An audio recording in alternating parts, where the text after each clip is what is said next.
Merhaba arkadaşlar. Bugün biberiye dikeceğim. Dikerken de sizlerle paylaşmak istedim. Bu biberiyem 6 yıllık bir biberiye. Mutfakta, yemeklerde hep kullandığım, elimin altında olan bir güzel aromatik bitki. Bunu da çelikten üretmiştim. Çelikten dediğim bir dalını kırıp doğrudan toprağa ekip o şekilde büyütüp bu boya getirdim. Mutfaktaki balkonda duruyordu. Yaz kış sürekli orada duruyor.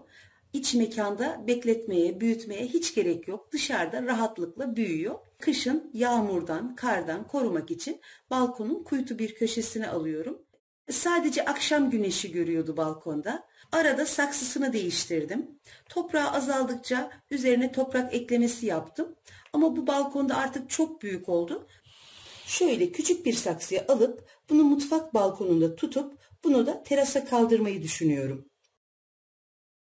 Şöyle bir dalını kırıp şu şekilde bir dalını kırıp şöyle yapraklarını temizledikten sonra toprağa gömdüğünüz zaman rahatlıkla kök verip toprağa tutunabiliyor.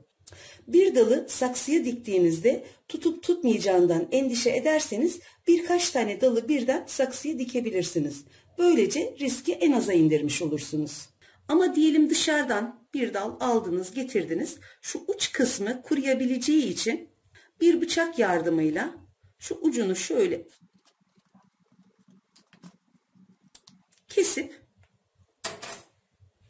bu şekilde toprağa gömdüğünüz zaman tamamen toprağa tutunup büyüyüp gelişebiliyor. Toprağı da çok özel değil, bahçe toprağı da olabilir. Hazır bitki toprağıyla bahçe toprağını karıştırarak da ekebilirsiniz. Gerçekten kendi kendine yetebilen, büyüyebilen, her şartta kendini koruyan zahmetsiz bir bitki. Don olayı olmadığı sürece hiçbir şey olmuyor. Zaten şu anda artık bütün parklarda, sitelerde hep biberiyeyi görüyoruz. Sizler de bu şekilde isterseniz böyle bir dalını hemen kırıp toprağa bu şekilde gömüp üzerine de can suyunu vererek balkonunuzda güneş gören bir yere ekebilirsiniz. Ya da böyle köklü olarak şu şekilde yanından köklü bir dal sökerek toprağa böyle gömüp şöyle etrafını da iyice toprakla besleyerek bu bahçe toprağı bu şekilde ekebilirsiniz. Can suyunu da veriyorum.